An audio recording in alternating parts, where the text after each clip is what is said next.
স্বর্গদূত Gabriel মরিয়মকে বললেন, তোমার এক সন্তান হবে। কিভাবে? মরিয়ম জিজ্ঞাসা করল। আমার তো বিয়ে হয়নি। তিনি বললেন, ঈশ্বরের পবিত্র আত্মা তোমার মধ্যে আসবে, সেই শিশু হবে ঈশ্বরের সন্তান। মরিয়ম স্বর্গদূতের কথা বিশ্বাস করল। যোসেফের সাথে মরিয়মের বিবাহ ঠিক হয়েছিল, কিন্তু যোসেফ মরিয়মের কথা বিশ্বাস করল না।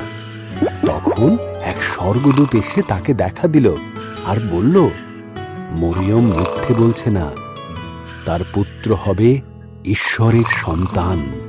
তোমরা তার নাম রেখো যিশু। বেশ কিছু মাস পেরিয়ে গেল। সরকারি নিয়ম অনুসারে যোসেফ তার নিজের দেশ বেথলেহেমের উদ্দেশ্যে যাত্রা শুরু করল।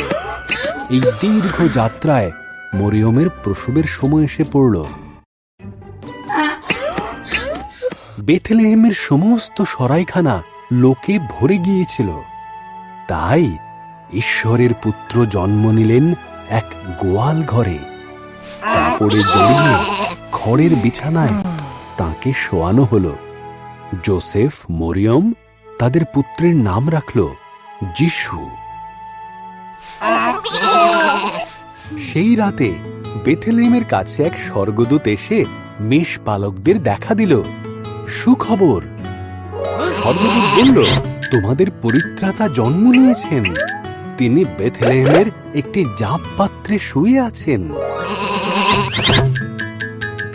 হঠাৎ আরো স্বর্গদূতেরা দেখা দিল। এত সংখ্যায় তারা আসলো যে পুরো আকাশ তাদের দ্বারা ভরে গেল।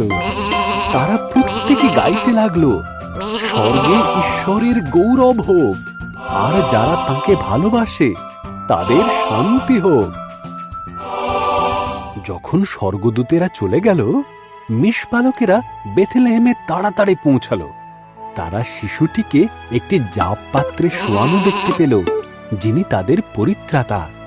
প্রথম স্বর্গদূত যেমন বলেছিলেন ঠিক সেই রকমই ছিল।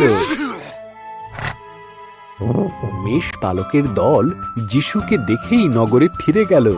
তারা খুবই উৎসাহিত হয়েছিল।